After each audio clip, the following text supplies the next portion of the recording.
Hi, this is Wayne, and today I want to talk to you about honey and turnovers. Now, not the kind of turnover you put in the oven, but the turnover that's plaguing many of our nonprofits today. I just read a study last night that shows that 1/3 of all nonprofit leaders will not be in the same position 2 years from now. And when I teach and train fundraising all over the world, the one complaint I hear consistently is that we have too much turnover in our jobs. The average stay for a fundraiser is less than 18 months, and that's horrific. That's terrible. So what does that have to do with honey? I'll tell you what it has to do with honey. I was driving with my wife the other day, and I've seen a sign for months now that says local honey. And I had this image of a farmer with bib overalls going out and harvesting honey with the same area code as a phone number as me, and a local guy. He goes to the same football games and shops and stuff as me. And I thought, I'm going to shop local and help my local guy. And I just had this image of him and how great he was. And my wife said to me, I said, I'm not going to go to the big grocery store. I'm going to go to this guy because he's local and great story. And she said, well, what if your honey is the one thing that made the big chain grocery store not meet its goals and they had to lay people off this year? I mean, after all, the person working in that grocery store is local too, probably even more local. I thought about it and I realized that I had created a story about the person selling this honey that was based all in my head and not in reality. I knew nothing about the person who made this honey. They could be a terrible person.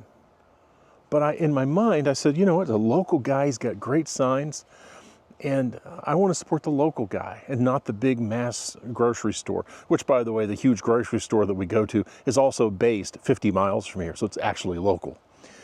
And my grandfather worked with the founder of that grocery store, so I have some loyalty to it. Speaking of my grandfather, when he owned an air conditioning company, he air conditioned a lot of those grocery stores here in Florida. And I remember him telling me one day that the police came and arrested one of his employees.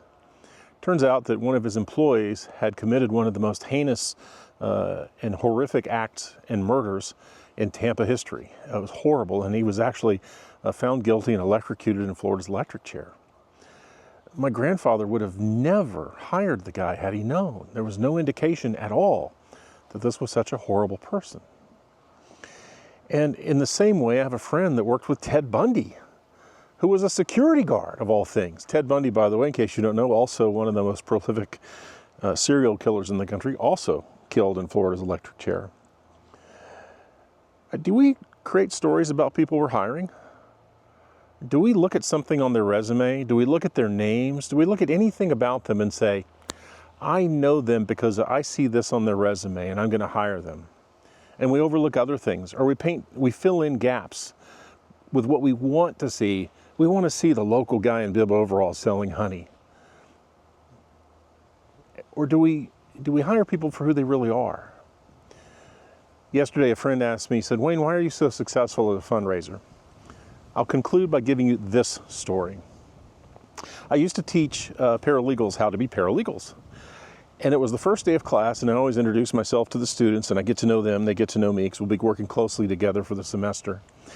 And I remember once there was one student who just looked at me and just stared at me. And I said, she is going to be trouble.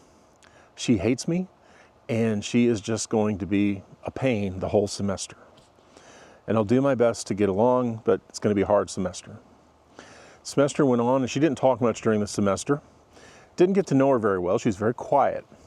But I knew my evaluations were coming at the end of the semester. No matter what grade I gave her, I knew that she was going to give me bad marks, and it was just going to be awful.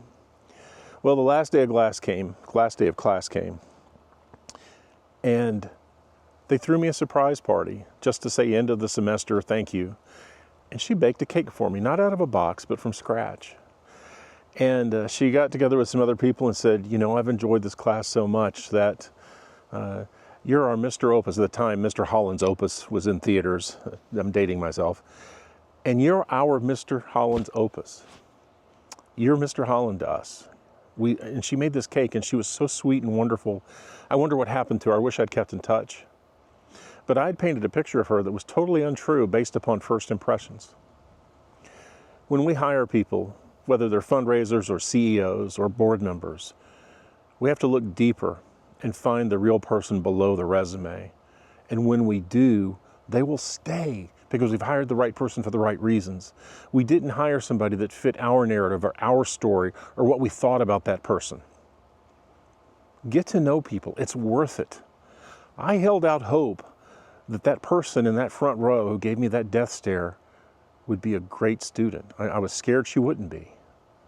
But in the end, it was a fantastic relationship, and she got a good grade, by the way. So the next time you find yourself asking, how come we're hiring CEOs over and over again, or fundraisers over and over again?